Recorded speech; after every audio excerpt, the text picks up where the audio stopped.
வணக்கம். வாழ்க வளமுடன். ஸ்ரீ கோமாதா சோதிட ஆய்வு நிலையம், இளம்புவனம், எட்டயபுரம், தூத்துக்குடி மாவட்டம். சோதிடர் வே. வெள்ளைசாமி. அலைபேசி எண் 63 83 83 61 94. இந்த எண்ணிற்கு நீங்கள் தொடர்பு கொள்ளலாம்.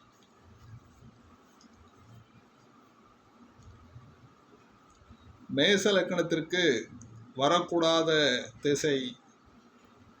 திசா எது என்பதை நாம் இங்கே இப்பொழுது விளக்க இருக்கின்றோம்.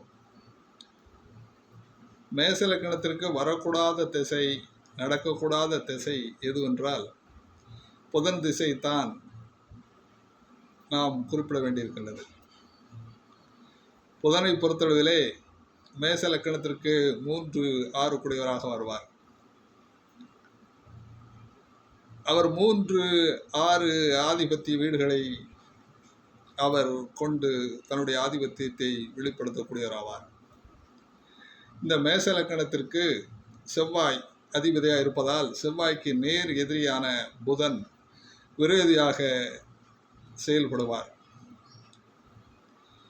ருண ரோகம் சத்ருஸ்தானாதிபதி என்று அழைக்கப்படுகின்ற அந்த தன்மையிலே அவர் செயல்படுவார். 3ஆம் அதிபதி என்ற அந்த ஆதிபத்தியத்தை விட 6 குடைய ஆதிபத்தியத்தை தான் அவர் அதிகமாக செய்வார். தன்னுடைய எதிர்த்தன்மையை ஏற்படுத்துவார் என்பதை நாம் இங்கே குறிப்பிட்டிருக்கின்றோம். லக்கணத்திற்கு புதன் திசை கெடுல் பலன்களையே தரும். மேசலக்கண நண்பர்களே, புதன் திசை வரும்பொழுது கவனமாக இருக்க வேண்டும்.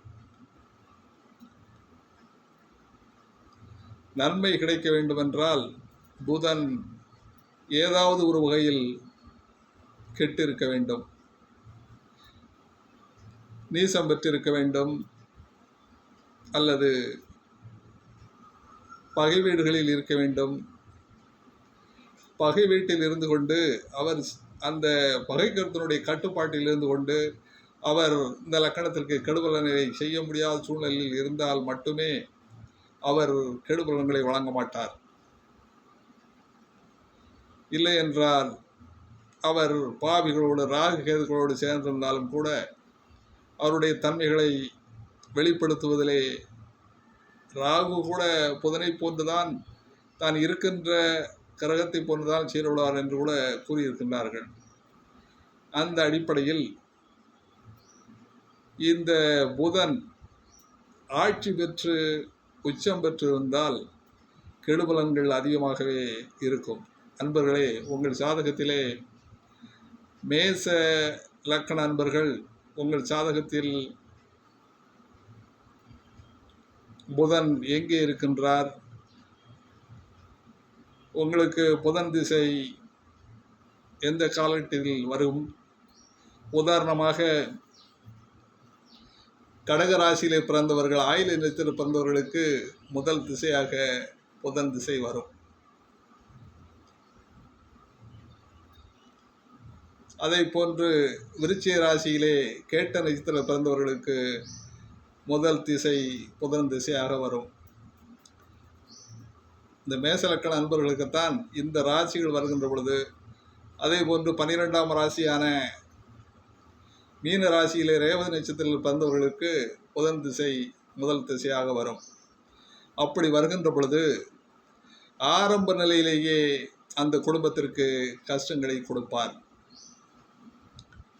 அடுத்தடுத்து வருகின்ற திசைகள் நன்மைகள் வழங்கும். வேறு நட்சத்திரங்களில் பிறந்து ஒரு குறிப்பிட்ட,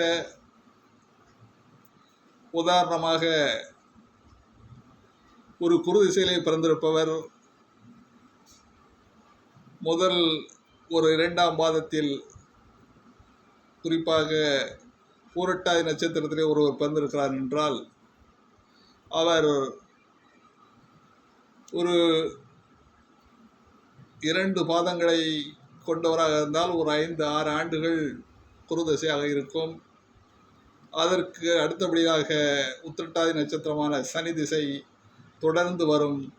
கிட்டத்தட்ட 25 ஆண்டுகளுக்கு பிறகுதான் ரேவதி நட்சத்திரத்துடைய இந்த புதன் திசை வரும். 25 ஆண்டுகள் கழித்து இந்த மேசலக்கணத்தில் பிறந்தவர்களுக்கு புதன் திசை வருகின்ற பொழுது சரியான ஒரு உழைக்கக்கூடிய உயரக்கூடிய வயதிலே வந்துவிடும். அதனால் அந்த காலகட்டங்களில் அவர்கள் கடுமையான நெருக்கடிகளையும் சந்தித்து கொண்டிருப்பார்கள். இதை போன்று தன்னுடைய வயதிற்கு தக்கவாறு ஆரம்ப திசையை பொறுத்து தொடர்ந்து அந்த திசைகள் வருகின்ற பொழுது புதன் திசை வருகின்ற பொழுது மட்டுமே இவர்களுக்கு பெரிய நெருக்கடியை இந்த மேச லக்கணக்காரர்கள் சந்திப்பார்கள் என்பதை நாம் இந்த காணொளி மூலியமாக விளக்குகிறோம். அன்பர்களே, உங்களுடைய சாதகத்தை கையில் எடுத்துக்கொண்டு மேச லக்கண அன்பர்கள் உங்களுக்கு தற்பொழுது நடப்பது என்ன திசை, நீங்கள் எந்த திசையில் பிறந்திருக்கிறீர்கள், உங்களுக்கு எந்த காலகட்டத்தில் இந்த புதன் திசை வரும், அந்த புதன் திசை வருகின்ற பொழுது தன்னுடைய நிலைப்பாடு எப்படி இருக்கும் என்பதை நீங்கள் தெரிந்து கொள்ள வேண்டும் என்பதற்காகத்தான் இந்த காணொளியை நான் வழங்கியிருக்கிறேன். வாழ்க வளமுடன்.